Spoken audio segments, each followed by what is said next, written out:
Sampaikan kepada Bapak Wakil Wali Kota Depok dari bantuan yang sudah disalurkan oleh BPT yang kita terima pada saat ini, kurang kepada Bapak Wakil Wali Kota Depok dari bantuan yang sudah disalurkan oleh BPT yang kita terima pada saat ini.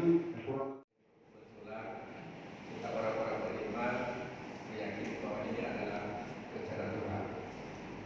Rencana Tuhan bisa kita berkumpul dan kondisi yang kita alami sangat luar biasa. Dari segi apapun, kondisi ini atau corona ini telah membuat seluruh umat manusia mendapat susah.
Antara